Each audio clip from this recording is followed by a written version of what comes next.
लोकाभिरामं रणरंगधीरं राजीवनेत्रं रघुवंशनाथं कारुण्यरूपं करुणाकरंदं श्री रामचंद्रम शरणं प्रपद्ये। भगवान राघवेंद्र सरकार को नमस्कार करते हुए हनुमान जी महाराज, विघ्न विनायक देव, सबके स्मरण के साथ सब श्रोताजनों को जय सियाराम। मंगलाचरण के दूसरे भाग में हमने 2 श्लोक का व्याकरण सुना।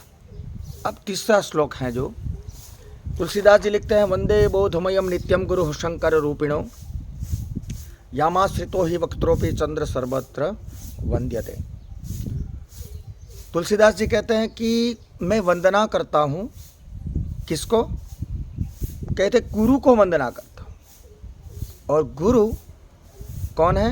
तो शंकर रूपिणो, भगवान शंकर को वो अपने गुरु मानते हैं, गुरु की वंदना कर रहे हैं। लेकिन कौन से गुरु? बोधमयम नित्यम, जो हमको बोध देते हैं, ज्ञान देते हैं। और कैसा ज्ञान, कैसा बोध? जो नित्य हो, शाश्वत हो। तो भगवान शंकर बौद्ध स्वरूप में तुलसीदास जी गुरु मानते हैं। निरहृत्यानंद जी के द्वारा तुलसीदास जी ने रामचरितमानस को पढ़ा है और निरहृत्यानंद जी को शंकर भगवान ने रामचरितमानस का ज्ञान दिया है। तो वो तुलसीदास जी भगवान शंकर को अपने दादा गुरु मानते हैं।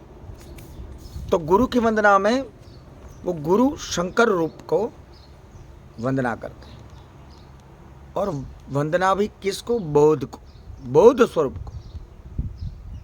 हाँ, कई बार ऐसा होता है कि हम संसार में रहते हैं और हमको कई दुख प्राप्त होते हैं और दुख प्राप्ति के कारण हमारा मन अशांत हो जाता है और उसकी इफ़ेक्ट, उसकी असर ये दिखाती है कि हम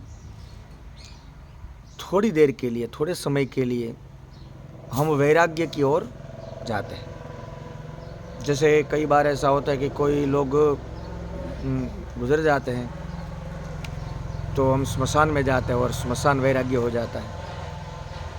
हम सोचने लगते हैं कि ईश्वर के अलावा कुछ भी नहीं है, लेकिन वो क्षण मात्र रहता है। 1-2 घंटे में हम वापस अपनी ही जीवन शैली में चले जाते हैं। तो ये बोध नहीं है। बोध वो चीज़ है जो नित्य हो, शाश्वत हो। और वो किससे प्राप्त हुआ? अपने गुरु से प्राप्त हो।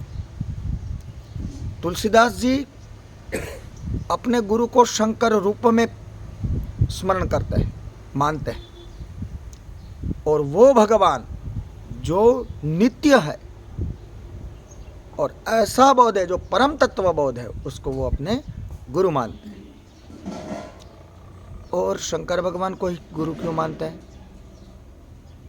तो पहला तो ये कि उसके द्वारा ही, निरहृत्यानंद जी के द्वारा उसको तुलसीदास जी को रामचरितमानस का ज्ञान प्राप्त हुआ, इसलिए बोध उसके द्वारा प्राप्त होने के कारण वो शंकर भगवान को अपना गुरु स्वीकारते हैं। दूसरी चीज, हिंदू धर्म के अनुसार गुरुर ब्रह्मा गुरुर विष्णु गुरुदेवो महेश्वर। तो हमारे धर्म के अनुसार हम गुरु ब्रह्मा विष्णु महेश को मानते हैं। यहाँ तुलसीदास जी शंकर भगवान को गुरु इसलिए मानते हैं कि गुरु ऐसा होना चाहिए कि अपने शिष्य में सभी अवगुणों को दूर कर सके। ऐसा गुरु, उसको ही गुरु कहते हैं। तो दूसरे चरण में तुलसीदास जी लिखते हैं, या माँ श्रितो ही वक्त्रोपि चंद्र सर्वत्र वंद्यते। तो चंद्रमा टेढ़ा होने के कारण भी शंकर भगवान के मस्तिष्क पे ऊपर विराजमान होने के कारण वो भी पूजा जाता है। तो तुलसीदास जी विनम्र भाव से गुरु की वंदना कर रहे हैं कि प्रभु, मैं भी वक्र हूँ, मुझे भी, मेरे में भी कई दोष हैं, वो दोष को दूर करिए और कृपा करिए। ये भाव तुलसीदास जी ने तीसरे श्लोक में कहा। क्योंकि चंद्रमा टेढ़ा होने के कारण अपूज्य है।